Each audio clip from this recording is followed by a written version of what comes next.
It's not about politics, it's about football. This is a simple game.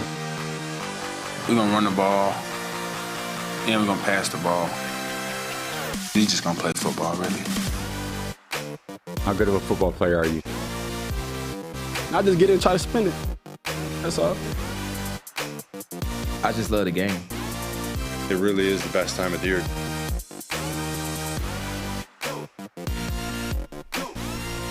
What's up, everybody? Welcome back to It's Just Football. I'm Trevor Sikkema. That is Mike Renner. We had a jam-packed show for you guys today. We're talking about when fantasy football maybe goes a little bit too far. We're talking about the fallacy of running the ball, of course, because it's PFF. We're talking about Ed O. We're talking about Brian Kelly. We're giving you week one player matchups you got to know. We're giving you prop bets. We got you covered on this show. It's jam-packed. Mike, how are we feeling on this beautiful hump day of Wednesday? I'm feeling fantastic. I'm rocking my I Piss Teal shirt, courtesy of Grayson McCall, Chanticleer legend, Coastal Carolina, Jamie Chadwell, and them. They were grateful enough to join my podcast, so I had to get some of his gear. So I can say friend of the show. I can say friend of the show. Okay. With Jamie Chadwell and yes, with Grayson McCall. I did a feature on Grayson McCall last year, so that means that we both done PFF content with Grayson. So he's a friend of the show. I'm sure he would be. I Piss Teal, that's a good one. That's a good shirt though. I'm just wearing my Devil Ray shirt. This is not just football. Repping Tampa. I'm kind of repping Tampa, and also like the color scheme, kind of the same, right? Yeah, we both are kind of hitting the color scheme. You know, we're trying to be on brand. We're trying to advance the brand. We also got Saab Quinn Stone behind the glass. Quinn, how we feeling today? Actually, Quinn, I haven't asked you yet. You are a Cincinnati man through and through. Yes, sir. Where are we with the optimistic feeling on the Bengals? Are you optimistic, cautiously optimistic, not optimistic at all? Where are we here with the Bengals? So I actually have tickets to the game on Sunday, home opener. Wow, I'm calling it right now. It will be a record set. This will set the single game attendance record on Sunday. So I have to say that I am feeling 17 wins, if for nothing more than I don't want to get my ass kicked when I walk in there on Sunday, because maybe people are watching. I don't know. 17, closest, like 17, like 16 at the lowest though. 16 right? and a half over under. Yeah, okay. Yeah. Steelers Bengals games though get rowdy like that. Like what's the stadium? I didn't understand that growing up Packers fan. Like it's pretty cordial up in the north, but Steelers when they come to town, there are fights like every section. Yeah, I'm saying like Green Bay Packers games is rare to see a fight. 100% fight on Sunday. Yeah. Hopefully not me, but no. Hopefully, no. If it is, we just need it on film for the show on Monday. That's all there is. If you fight, just make sure you get it on film so we can show it on Monday. Let's get into it. Let's get into it. First topic that we have, we're doing a little bit of refresh the timeline. So this is kind of some reoccurring segments that we do at the beginning of every show to basically go over what were the best moments, funniest moments maybe that we saw from the timeline. And we're starting in the world of fantasy football. I teased it at the beginning of the show, but Amon-Ra St. Brown, the wide receiver for the Detroit Lions, had a fantastic finish to the season last year. They were emphasizing him a ton in the passing game. You figure they're going to do so at the start of this season. He's been a hot name amongst the fantasy football community. And one fantasy football player took his ownership, if you will, of the team, managing, coaching to the next level. He DM'd Amon-Ra St. Brown on Instagram. Said, congrats, you've been selected to my fantasy team. With that being said, I want to set some ground rules. We will be perfect in every aspect of the game. You drop a pass, you run a mile. You miss a blocking assignment, you run a mile. You fumble the football, and I will break my foot in your John Brown hind parts, and then you will run a mile. Perfection. Mike, that kind of sounded like a familiar clip from a familiar movie. It's Coach Boone. There. It is. No. Well, yeah, it is. It is Herman Boone. It is. It's Herman Boone from Remember the Titans. Yeah. Do we have the clip? I think we do have the clip. Let's go. I think we have the clip. We will be perfect in every aspect of the game. You drop a pass, you run a mile. You miss a blocking assignment, you run a mile. You fumble the football, and I will break my foot off in your John Brown hind parts. And then you will run a mile. Perfection. Let's go to work. He forgot to let's just go to work. He left that off, but he stopped with perfection. I think that's Mike. Is this too far? No, it's that one to me is on Amon-Ra St. Brown for not understanding the reference. That is a spot on reference. That's obviously, true. he's sending that DM joking. That to me is on Amon-Ra St. Brown. Too young, obviously, to maybe have seen it when it came out to have that ingrained in your childhood. But that one to me is on Amon-Ra. You know, when he said, "Wow, I'm at a loss for words," it didn't even cross my mind that he wouldn't get the reference. Yeah. But I think you're right. I think he just didn't get it, right? I think he didn't get the reference. Yeah. which means we're way too old at this point. Yeah. For people to not remember the Titans references. Is it on Amon-Ra St. Brown to get that reference? Has he seen the movie? I don't think it is, but I will say if you don't get the reference, that is a weird ass DM. You are a little creeped out at that point. You are thinking this guy's going to show up at my house, sort of DM. Well, I think that one's obviously like ironic, but have you seen the TikTok trend where girlfriends will take their boyfriend's phone, go through their Instagram DMs, thinking, I don't know, like maybe they're gonna find that they're cheating, and instead they find that they're DMing their favorite athletes, like, hey, good luck in the game. Right? I think that actually might be worse than cheating. Chat, which one's worse? Is it cheating or is it DMing your favorite athlete? Telling them good luck. I need to know. Or what you guys the think. worst is actually lamenting them after a bad performance. For your fantasy team. Not because you're a fan of the team. That's also bad. But one rung below that is saying, you did bad, you cost me a fantasy win. Yeah. That is the lowest of the low. Yeah. That's on par with autograph seekers. The guys who are professional autograph seekers, those are on par. Speaking of, did you see the video? We don't have it, but I'm just going to explain it. Did you see the video of the outfielder trying to throw the baseball to the little kids and then the guy coming out with the glove? Baseball stealers, the baseball seekers, dude, same thing. Now, all variations we of the strain. We got to ban that guy, not just from that stadium, all baseball stadiums. I will say, though, that. I mean, if it's like obvious that someone's being pointed out to get a baseball, I have a problem with that. Throwing a baseball to like a kid, I have a problem with stealing it. But if it's just like fair game and you got to a ball first and it's like a batted ball, that's your ball, man. Like it's kill or be killed out there in the streets. If a ball's coming to you randomly and you get to that ball first and the kid's like in the vicinity, I don't think there's any onus on you to give that ball to the kid. That's just my take. Brother. That's just my I'm just saying. All right. Start the poll right now.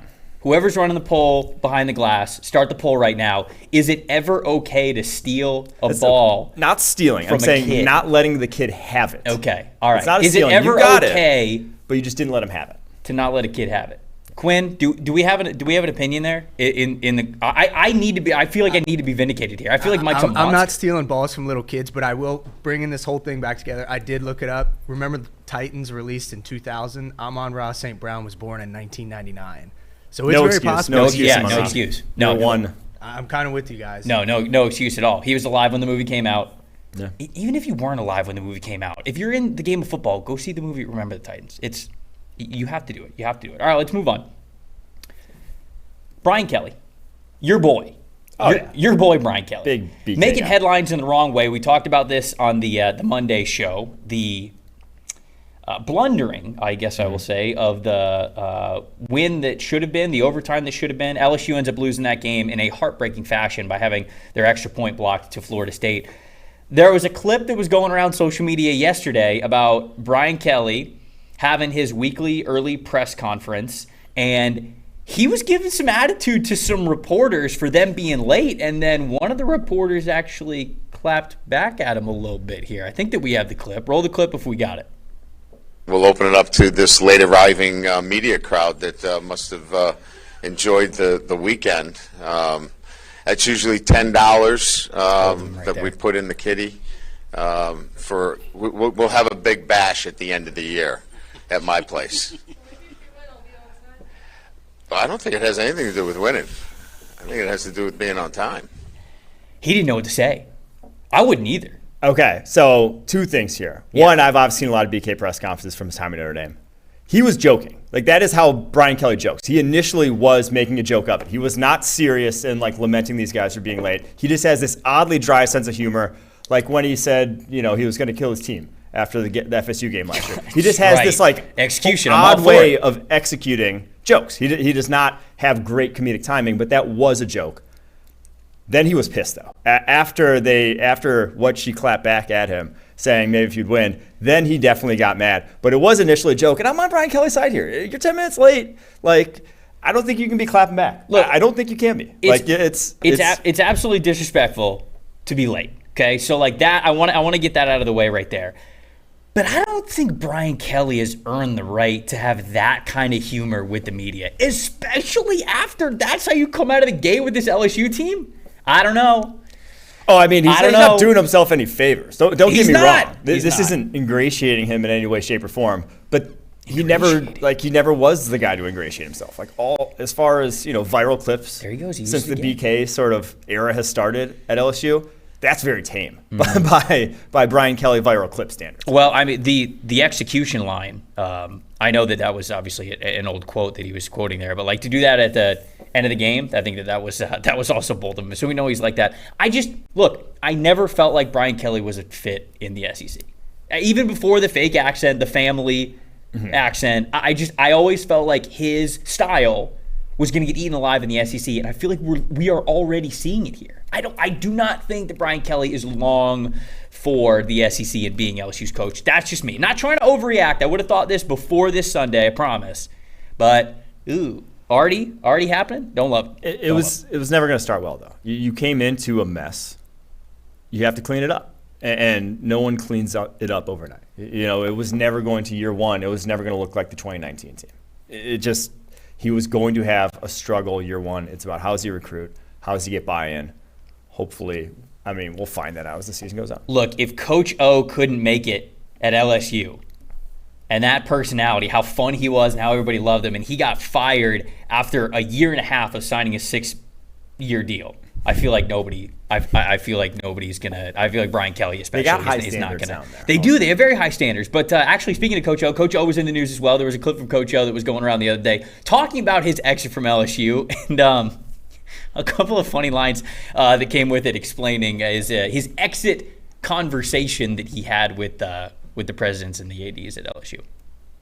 I'm so grateful of my time for LSU.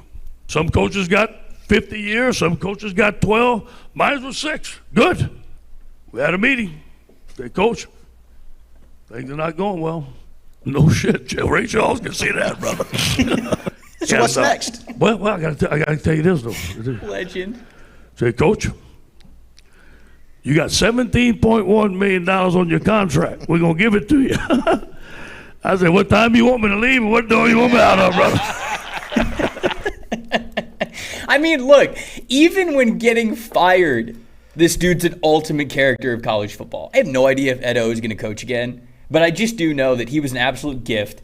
And the fact that he was the head coach of that 2019 LSU team is something that we need to be thankful for as college football. And to be honest, part of that clip right there, the authenticity of not trying to put on airs as this coach who does it for the love of the game, just being like, hey, I'll be honest, if I'm getting paid $17 million, whether I coach or not, I don't really care if I'm coaching. I'll take the money. So I do think that's how he recruited, all those people that were made that 2019 team so special. That was the selling point. That's what he brought to the table. But then at the end, the laxness, the letting go of kind of the control of the program is also what led to his downfall. But how about the Little Rock Touchdown Club? They've been fucking crushing it lately. They got the 2 viral clips in the last week. Right? They had Gruden last week. Never heard of this place in my life before this week. Yeah. And all of a sudden they're getting 2 viral clips. They're doing something right. That's true. That is very true. Big shout out to everybody. Big shout out to the marketing people that are getting the guests there at the Little Rock Football Club. Okay, so we have an official poll.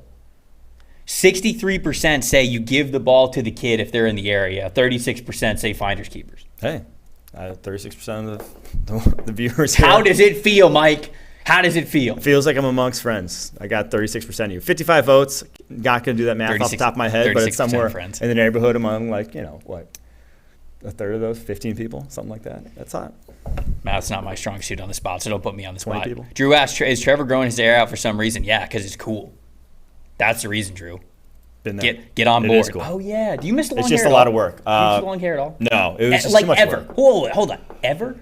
Honestly, no. Not when it was really long. Right. That length is there's things you could do with it when it's mid-length, but when it was super long, it was just the showers took forever. You had to take care of it every single day. This is true. It was like a child.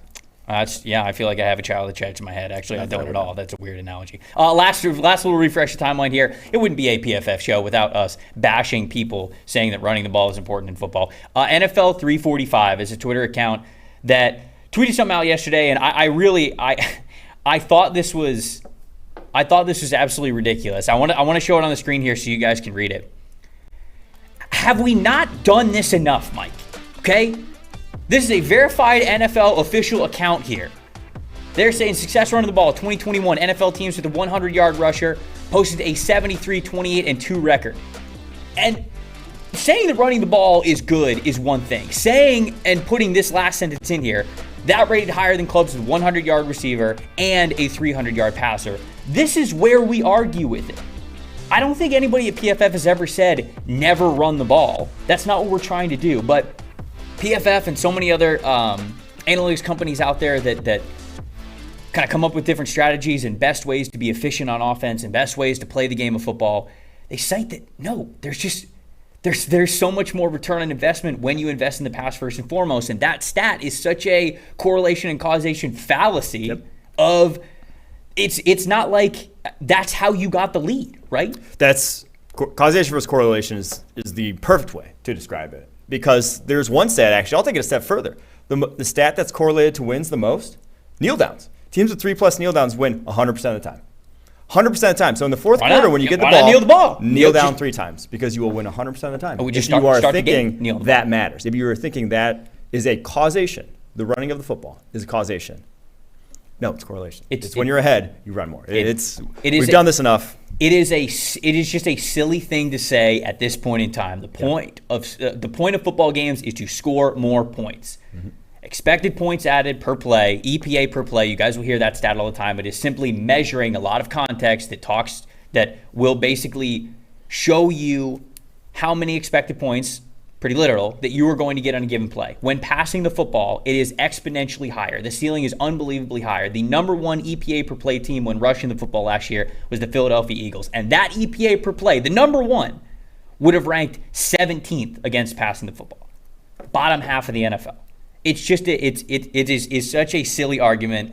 I actually tweeted yesterday, and I don't know how more people didn't understand this joke. I tagged PFF and I was just like, "You nerds seeing this?" Because I thought it was so painfully terrible of a tweet from NFL 345. Yeah. It's like this is just unbelievably out of context, and y'all are promoting the wrong narrative. Shame on you. But that's why we're here. It's not to say, again, running helps you win games. Of course. It is better to be good at running the football. But when you set it up in an ignorant way. But yes, exactly. That's what it is. But it still pales in comparison to how effective you are, how effective most teams are. The vast majority of the NFL is at passing the football. Pales in comparison. Pale.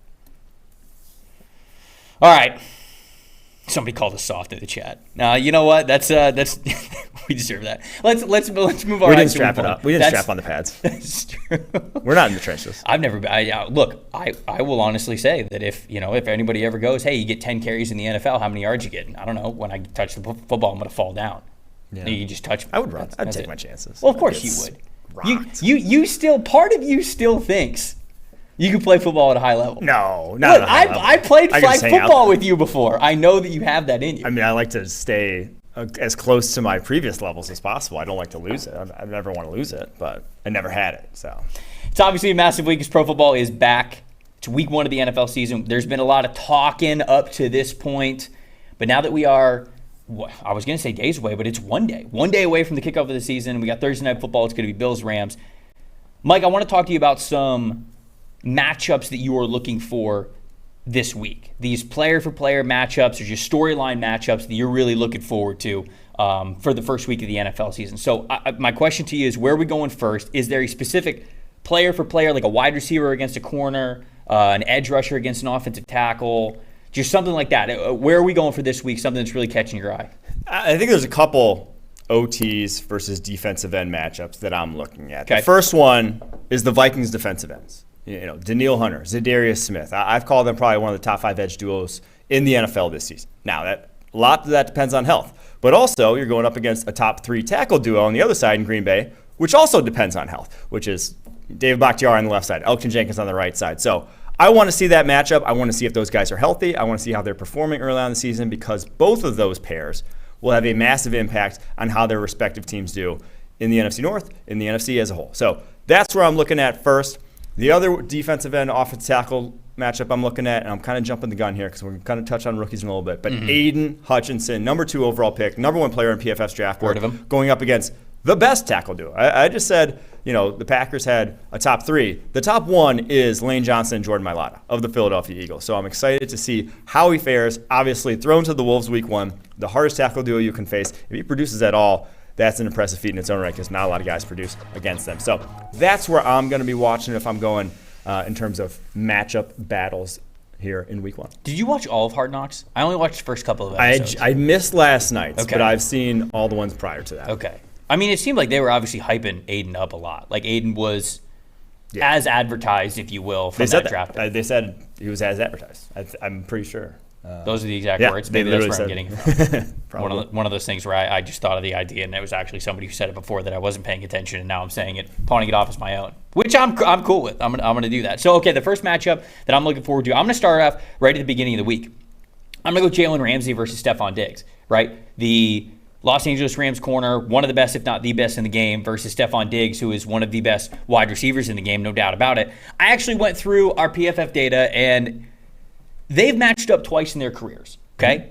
Week 14 of 2016 and week 3 of 2020. Now, they were on different teams, right? In 2016, Ramsey was on the Jaguars, Diggs was on the Vikings, and now they're on the Rams and Bills.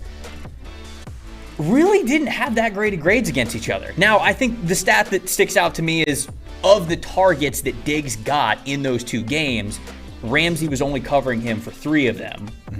But of those 3 targets, Diggs had 2 catches. One was a little comeback for first down, and the other one was a touchdown that we saw back in 2020. So, not overwhelming, like, oh, Diggs has gotten the better of Ramsey or anything like that. But when you see when these guys have been matched up against each other, at least their defenses versus their offenses, it's not like they've blown the doors off either way. Yeah, pretty that's even matchup. I think what I'm looking for is just like, is he going to track him? Because now with Gabriel Davis, right? And if Gabriel Davis was in the fold, you would probably have him track Stephon Diggs. But Gabriel Davis, you know, I don't think it really matters. I don't think you want to kind of hamper the structure of your defense just to try to shut down that matchup when Gabriel Davis go for over 200 yards, as we saw. So yeah, I think they won't track. Yeah, and it was one of those things where I was going back and I was watching the film of those 2 games, and Ramsey did not travel with Diggs. But Ramsey has said before, I think it was a year ago when he was naming his top 5 receivers, he didn't have Diggs in there, but he did give Diggs a shout out after he named his 5 and said Diggs is really good. Diggs in his press conference has said before, hey, Ramsey's one of the best in the world at what he does. So I miss bulletin board Ramsey. That one off season when he was just going off on everyone. He called Josh Allen trash. Remember that? That's a bigger one. Here. Did you see the clip going around? I just thought this in my head, so we don't have the clip, so I apologize for it, but you guys could probably find it on social media. That what Ramsey said that he would do when he was in college? No. To other receivers? He said... Do I want to know? That he's like, I would go find the receiver's girlfriends and DM them. Mm-hmm. And if the girlfriends responded or whatever, then he would, in the beginning of the game, he'd be like, hey, how's Sarah? Me and Jennifer have been talking a little bit. And he'd like tell him stuff. And that the mind games that this man plays. That's smart. I mean, that's smart. If you're a competitor at that level, sometimes that's what it takes. Sometimes that's what separates those guys that are psycho good. It's a little edges like true. That. Another trench matchup I'm looking forward to. Bengals Steelers is this weekend. We talked about that at the top of the show. So this one's a shout out for Quinn here. It's going to be the interior offensive linemen of Alex Kappa and Cordell Volson. So the new guards that they have there going up against Cam Hayward, who's one of the best in the NFL. If you look at Volson and Kappa's grades, they're not bad when run blocking, but pass blocking has not been great for either of these guys. You look at Hayward. He's absolutely one of the best in the NFL. Can we get those pictures of Volson and Kappa blown up? They look like brothers, do they not? Like they have a very similar vibe going on. They just got right there with the red facial hair combo. Both went to non-FBS schools. This is just I'm more looking forward to. Okay, there we go. They're a little bigger. They're a little bit bigger. There you go. The bigger thing is just Bengals offensive line as a whole. Sure. How does it? 4 new starters from a season ago. How does that look? Yeah. It can't look worse, right? It can't look worse than the last time we saw him, but against, one of the toughest tests they'll face all season in this Steelers defensive line, how does it look? Does it look much improved? Does Joe Burrow have time when it's third down, or is he still taking sacks on third down? Most sacks of any quarterback in the NFL last season on third downs.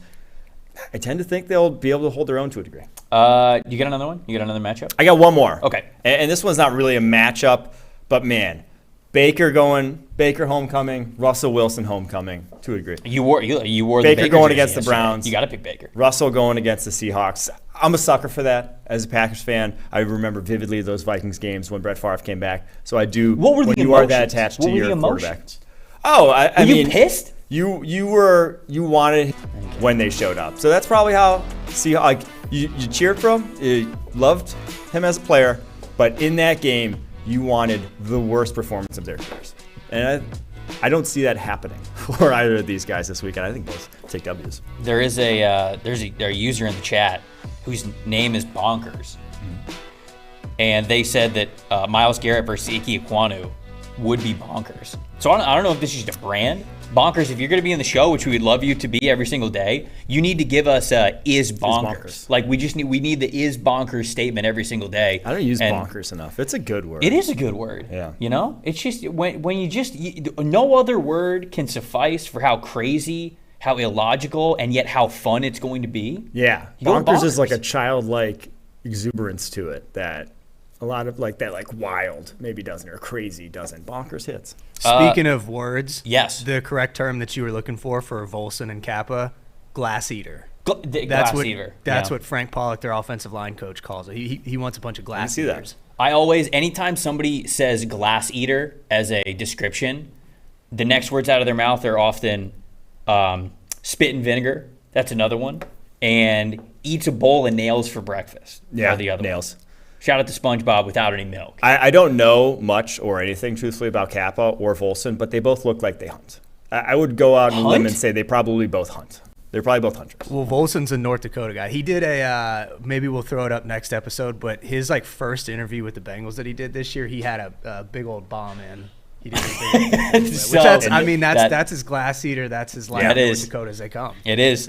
There's no doubt about it. Purple and Black said Joe Flacco versus the Ravens because the Jets are playing. Jets are playing the Ravens. Homecoming. Oh, yeah, you forgot no the biggest love lost, one. My bad. Elite Joe Flacco going up against the Baltimore Ravens now. Matt said Devontae Adams versus J.C. Jackson would have been fun, but Jackson is scared and quote unquote hurt. Yeah, that would have been a good one. But hopefully we'll get that later in the season because they'll play another time as a divisional game. We got, I guess, Miles versus Taylor Moton as well. That's going to be a big one. People were talking about Ike Ekwonu versus Jadeveon Clowney. Same thing, that Carolina versus Cleveland matchup. I'll go to another one that I had on here, and I'll stay in the trenches. With the Raiders and the Chargers playing, that means that we're going to get Rashawn Slater versus Chandler Jones. And I think that is going to be a massive matchup because of how well Rashawn Slater played as a rookie. I don't think people realize just how incredible this dude has been. It is so difficult to go up in competition from college to the NFL, let alone the way Rashawn Slater did it. Didn't play his final year, opted out due to COVID. And this guy comes in and starts right away for the Los Angeles Chargers and plays like one of the best rookies out there at such an incredibly difficult position to do so. Only 4 sacks allowed in over 1,000 snaps last year. What I'm really looking forward to, though, is the run defense and the run blocking. Because Chandler Jones has not graded well as a run defender the last couple of years for us. Rashawn Slater has graded pretty well. So this is a situation where how much are the Chargers going to lean on Eckler? How much are they going to get the run game involved? That's definitely something that I'm looking forward to if you can expose him a little bit on that side of the ball. Yeah, and Slater, I mean, he had an all-time rookie season for our PFF grading. It was one of the best we've ever seen. So, what's the next step? Yeah. Where does he take his game? But I will say about Chandler Jones, he is one of the most difficult edges to block in the NFL. That he gives the elite guys fits because he has a unique skill set, and the way he rushes the passer is unique with the hesitations, with the Euro steps, with that absurd length that he has. That there's not a lot of guys that are like him. So he doesn't beat up on everyone, but sometimes he'll face a very good tackle like a Tyron Smith, and sometimes he'll go to work on him because he has just a different sort of game than a lot of tackles are used to. We got some Eagles-Lions love. We've got some more Eagles-Lions love outside of just the offensive lines and the defensive line. Darius Slay versus Chark. That's something that somebody gave a shout-out to. Jack said Braxton Jones versus Nick Bosa is a barn burner if I've ever seen one. Might be a feast from Nick Bosa.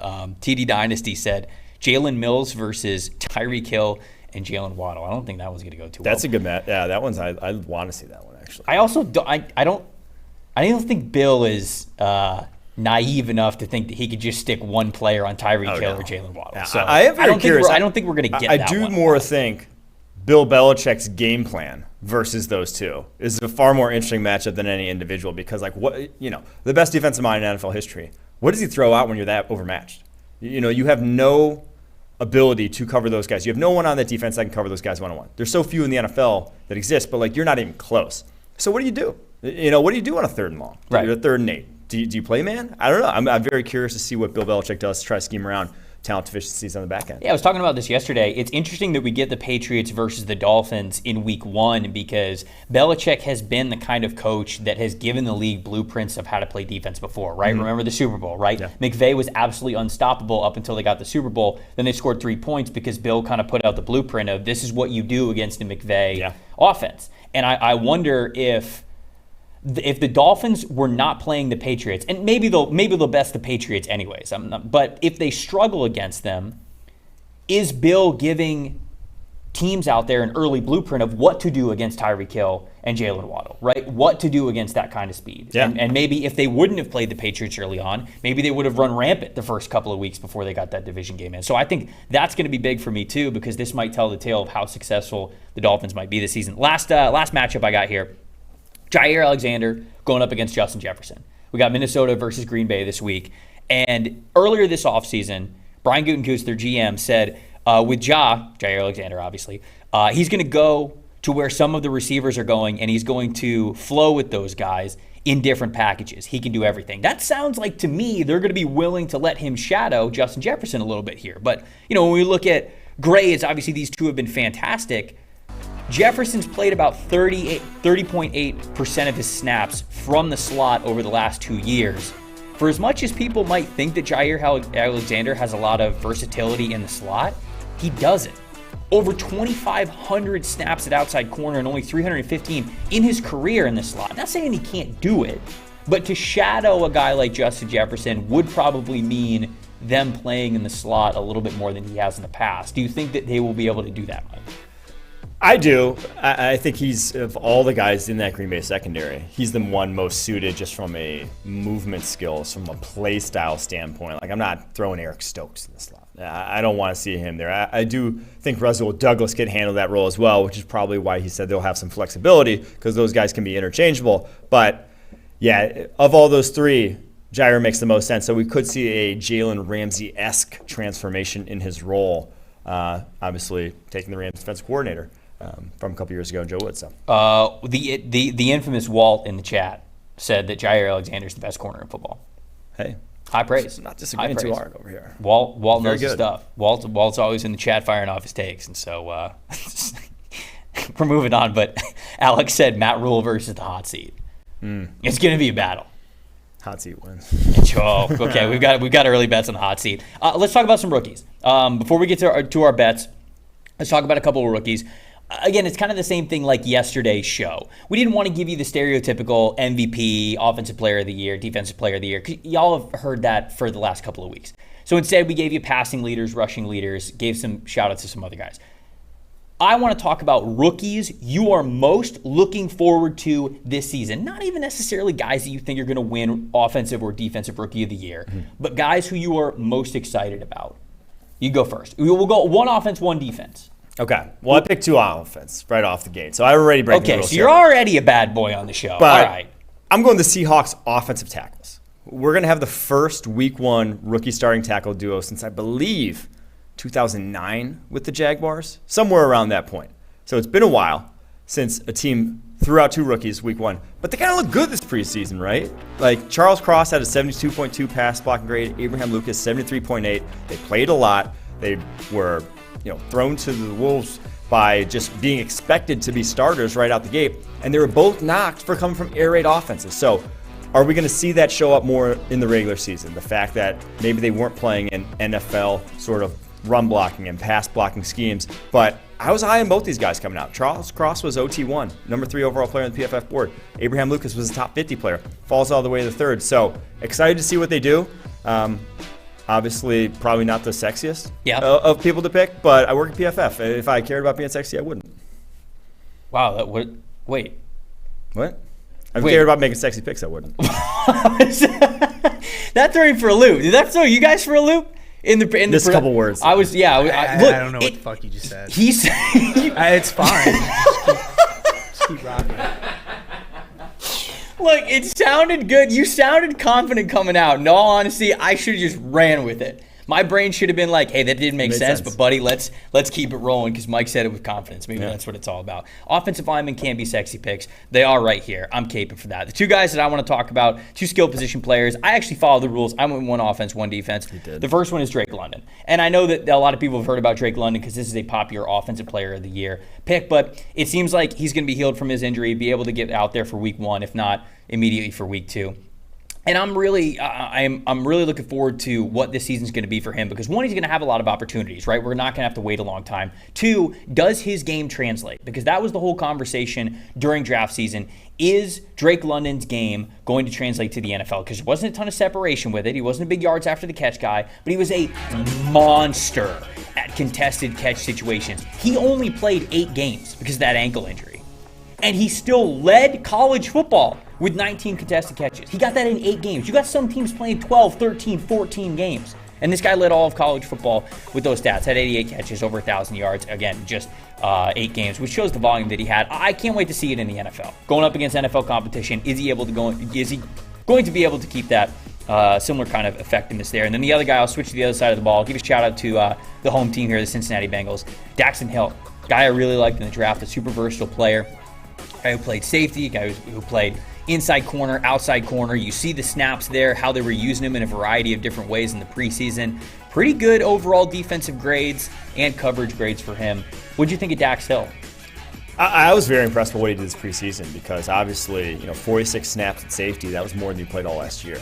So it's a different role, and when a guy plays a different role, you're always kind of worried, is he going to take to it? Is he going to be, the same guy we saw when he was just a slot corner at Michigan last year?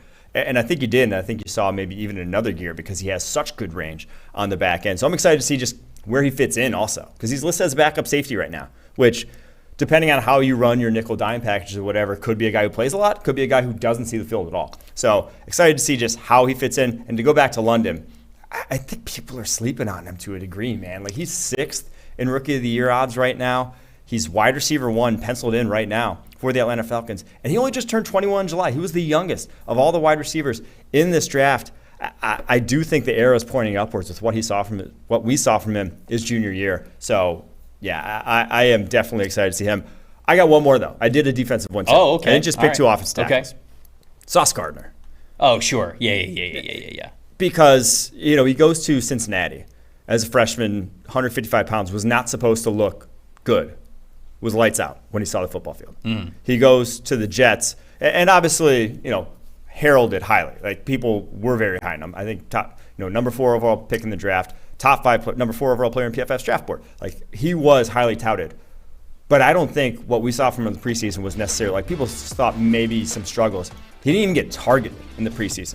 24 coverage snaps. No one even threw his way because he was blanketing the guys across from him. So yeah, goes it's to the impressive perfect defense for him in Robert Saleh. Is going to let him work at the line of scrimmage with that, damn near 6'8" wingspan. Could he just hit the ground day 1 and be a top 10 corner in the NFL? It's possible. It's very possible. So I'm excited to see it. That would be insane if he was able to do that. Insane. Now, he's incredibly talented. Obviously got picked very high in the draft. They have that kind of high hopes for him. But I mentioned how difficult it was for offensive linemen to be able to take that jump up to the next level in that competition, be able to start right away when I talked about Rashawn Slater. Corner. That position, I would argue that playing corner, starting at corner in the NFL as a rookie is the second most difficult position outside of quarterback at the very top. I put offensive line right behind that, but you were just asked to do so much as a corner. The speed is so high. The wide receivers you go up against are so much better. It's just, that is a demanding position to be able to start right away. Yeah, but your role oftentimes can be similar. Like if you're a press corner in college, Sauce was. I mean, they pretty much lined him up and press every play at Cincinnati. He is in a good And you situation. go to a scheme where you're just doing the same things. Sure. Yeah, the speed gets a little bit faster, but I do think it's not crazy to say, Marlon Humphrey came in, not Marlon Humphrey, Marshawn Lattimore came in, and he looked like that from day one. With the New Orleans Saints, he was that good. So I don't think it's crazy. And obviously, Lattimore coming from a defense in Ohio State that you run a lot of pro concepts defensively. Yeah, run a lot of press. So I do think he's ready in that regard. Mark pointing out that Sauce gets to go up against Bateman to start the season, so that'll definitely be a fun one. Folks, if you have not downloaded the PFF app yet, you are running out of time to get that fully unlocked free app. I mean, you can download it whenever you want, but go download it today. Get yourself the free unlocked app in the App Store if you have an Apple device. You get everything. You get all of the best fantasy tools. You get all the great draft analysis from Mike here.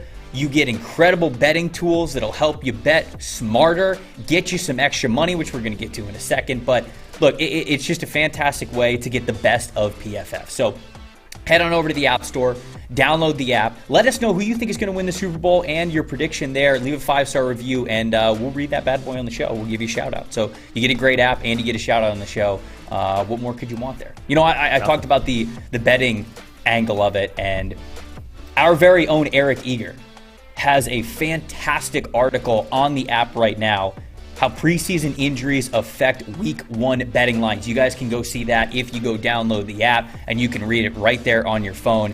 Eric will tell you exactly how to bet, why to bet, everything about week 1, and you can see that probably every single week going forward this season. And you know what, Mike?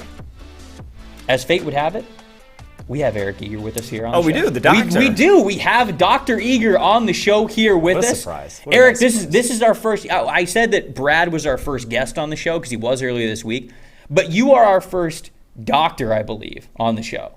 So That's fair. you get to have that title. You get to keep that title. Is that all right? Yeah, and I'm honored. Honestly, I came on the Zoom and I saw both of you.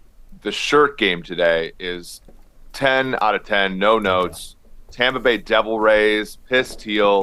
I can just feel the vibes from here. I think we're going to go 10-0 on these bets. Okay, all right. Well, let's get right to it, Eric. We're talking midweek money. We're talking about player props, which we're going to talk about in the middle of the weeks here on this show. And you are someone who I have had the fortune of getting a peep at some of your Google spreadsheets of all of the bets you have. And let me just say, it's terrifying. You're a madman, but I know it's because you are so successful at it. So when you are looking at these exciting week 1 slates here, give me 2 prop bets and then we'll bounce around a little bit. What are 2 prop bets that you really like at this point in time of the week?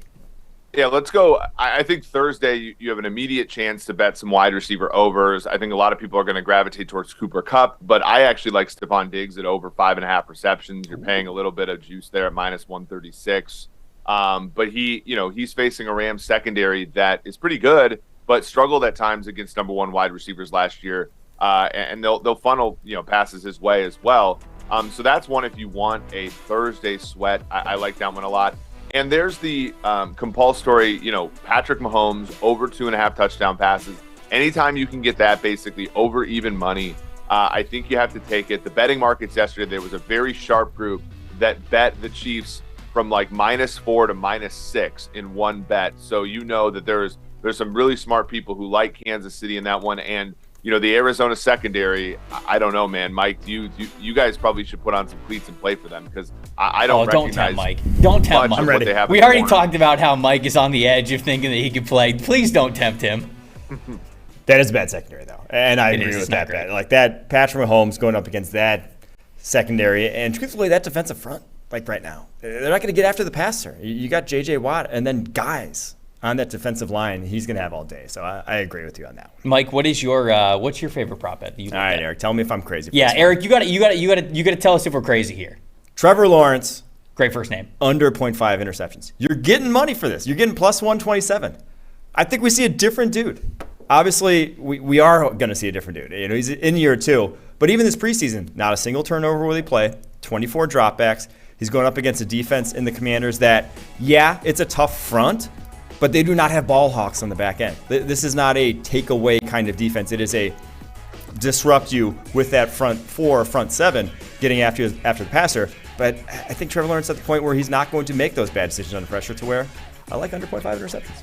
What do we think, Eric? Look at year 2 of Carson Wentz with Doug Peterson, 7 interceptions, less than a half per game. And I think that you're on the right track there. Anytime you're getting plus price here, unders in the player prop market as well, like all the squares like overs, right? So you're almost always looking at a value when you bet under on those. Plus 127, I really do like. I think the Washington defense is like the most enigmatic thing in football. When they have an easy schedule, they play really well, and when they have a tough schedule like they did last season, they can't stop anybody. I think intuition would suggest that this is an easy team on their schedule, but the way Lawrence's potential sort of stacks up and what they put around him in terms of receiving talent and stuff like that. I don't mind that, Mike. Ooh. Doesn't mind it. Look, he doesn't mind it. That's that might be as close as we get to a thumbs up from Eric on a bet that he didn't already name. Okay, Eric, I'm going to New Orleans for my bet. Jameis Winston, BetMGM, passing totals. I saw this yesterday, 228.5. I'm slamming the over on this bad boy. They're facing an Atlanta secondary that is bad outside of AJ Terrell. All things considered, it's terrible. And Jameis has got upgraded weapons. He's got Michael Thomas, which you think are going to be ready for week 1. We've got Jarvis Landry. We got Chris Olave in there as well. This is minus 110 on BetMGM, but I'm slamming Jameis Winston, hitting the over on 228.5. Tell me I'm right. Tell me you believe in Jameis. A lot of uncertainty in this game, right? The offensive line for the Saints, they lost Teron Armstead. Trevor Penning is injured as well. So you have a little uncertainty there. They did get a ton of wide receivers with Landry, Olave, and Thomas back, so that really does help.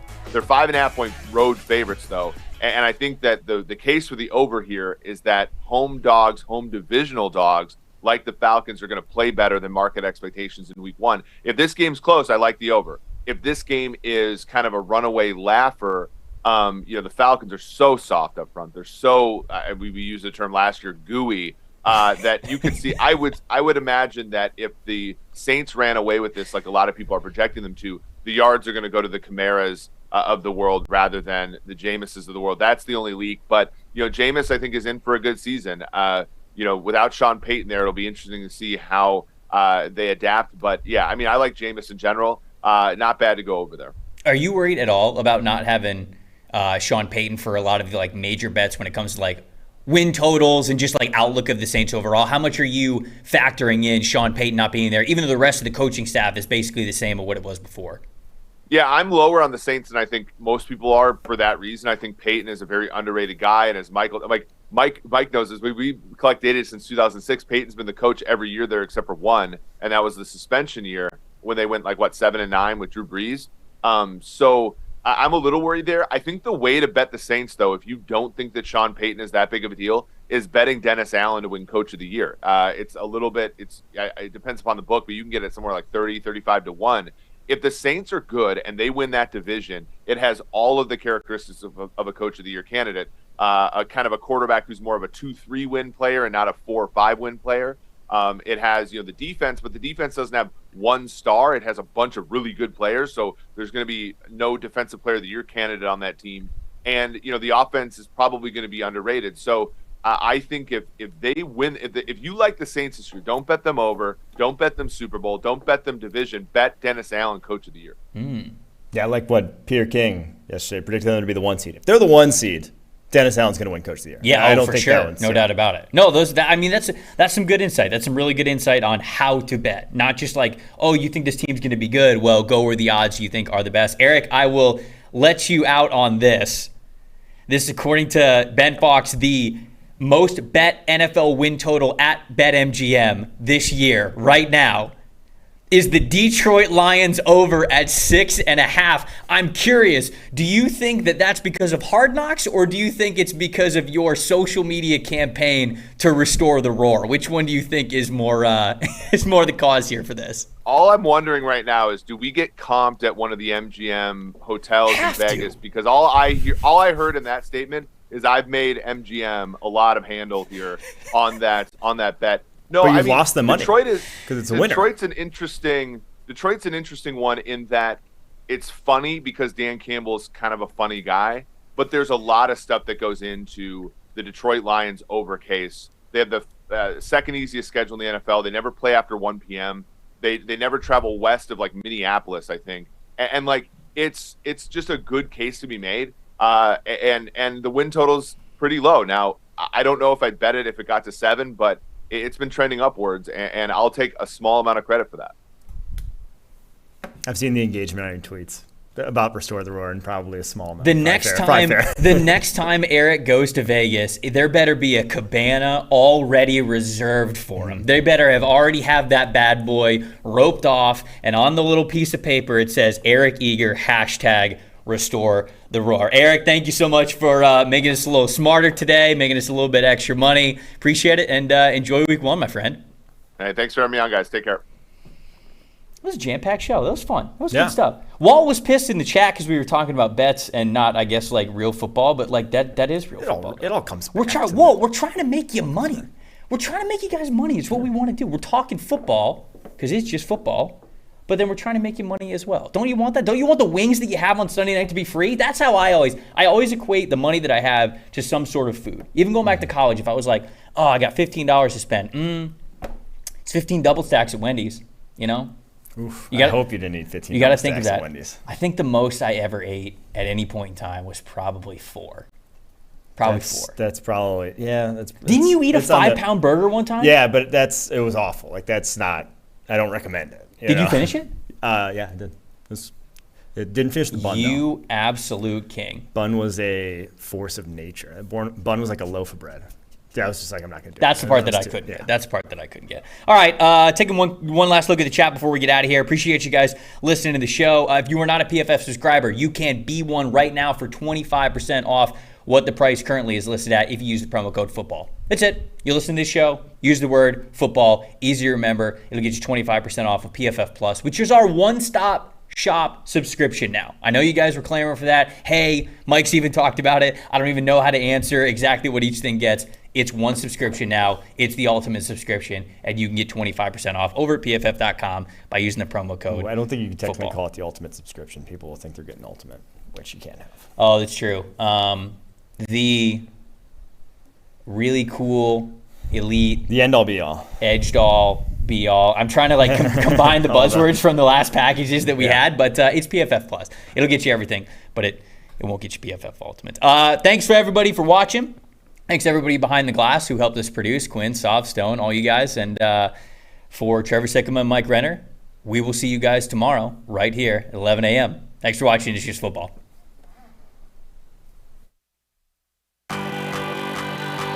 It's not about politics, it's about football. This is a simple game. We're going to run the ball, and we're going to pass the ball. We're just going to play football, really. How good of a football player are you? Not just get it and try to spin it. That's all. I just love the game. It really is the best time of the year.